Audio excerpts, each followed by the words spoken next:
Hello guys, welcome to the first video tutorial on Java programming for beginners.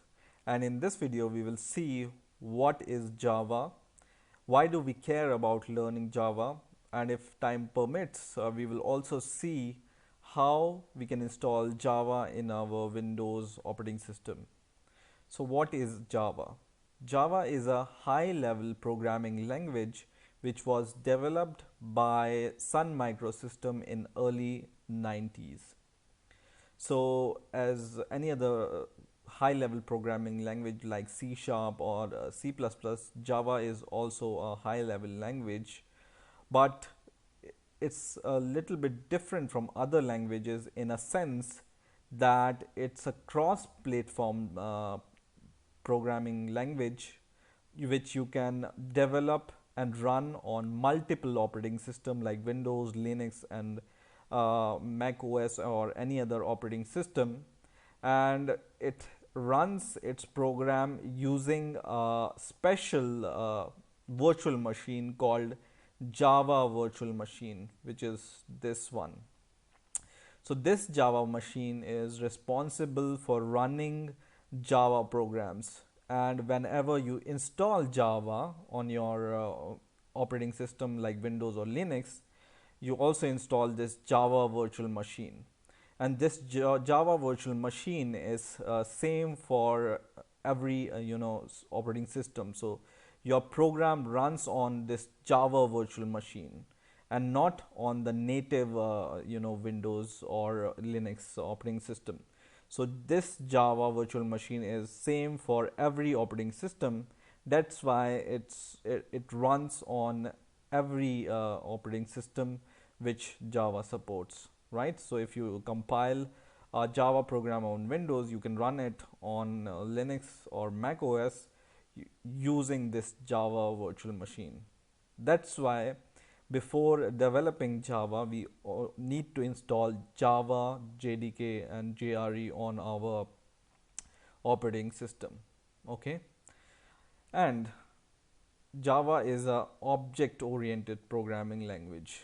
So we will see what object-oriented programming is and what are the features of object-oriented programming. But yeah, it's object-oriented programming, and I will teach you more about the programming, we will see what is this. So now, first of all, we need to install Java on our system, and it may be possible that Java is already installed on your system, or it may be possible that you have never installed Java on your system. So how to check whether Java is installed on your system? It's easy.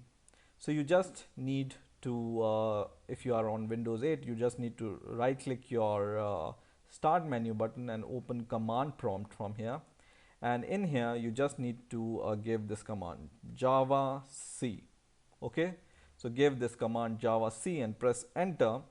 And if this command responds that Java C is not recognized as an internal or external command, then Java is most probably not installed in your system and you need to install Java on your system. Okay, so like my operating system, I don't have Java, so I will install it. So just open your browser and just search for Java JDK or simply Java also works.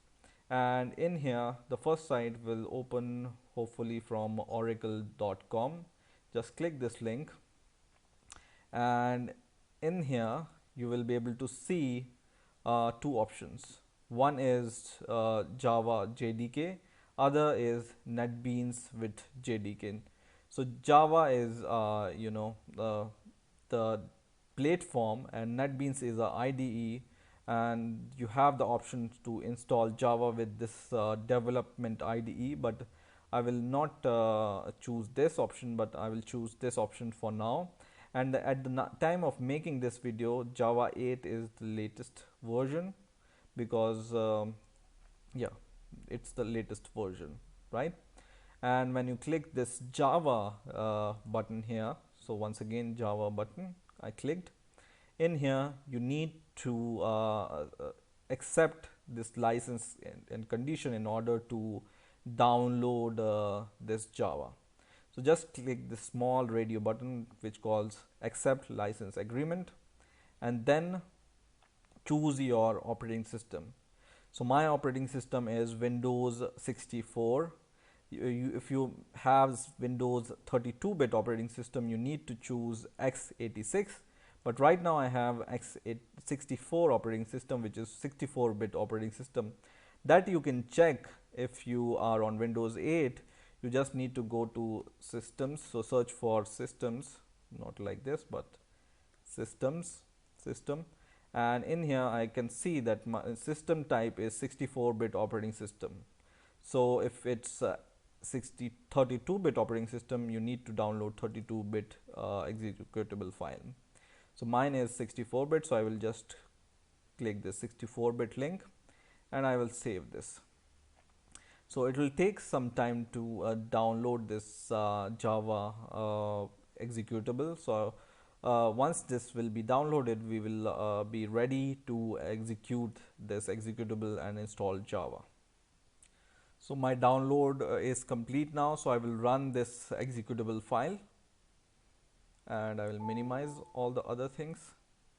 And this installation is really straightforward, so you just need to click next and it will check the status and all, and then it will start installing Java on your system, and it's really straightforward, so you don't need to worry about anything while you are installing Java.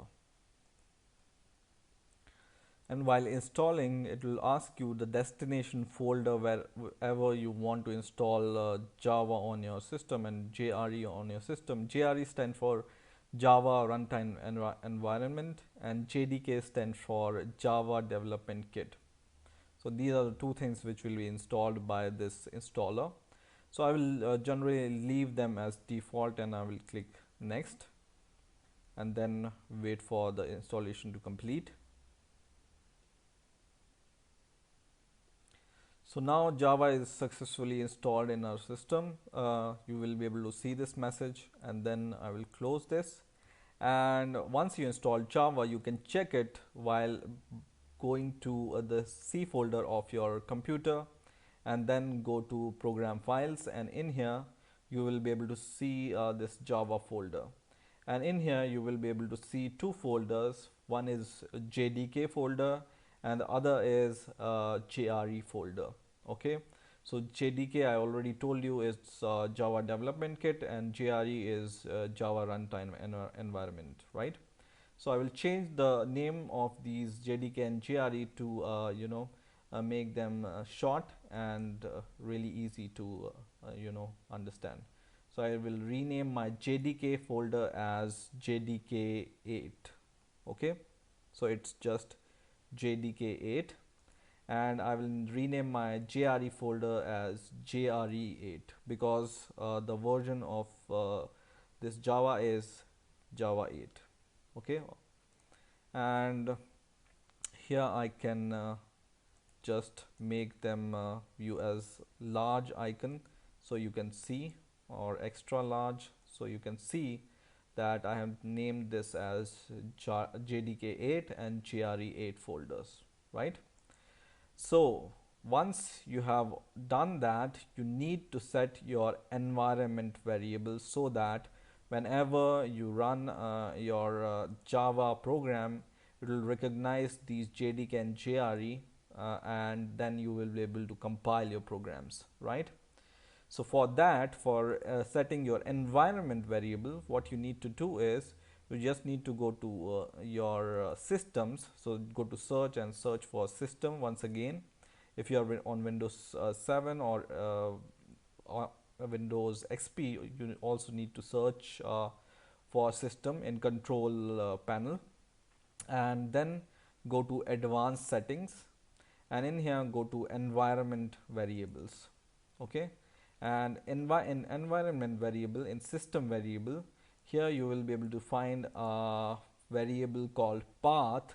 You just need to click or double click this path or add it, or click this added button, and in here you will be able to see variable name is equal to path, and the variable values, there will be already some values in here, and you need to add some more value here, which is the JDK.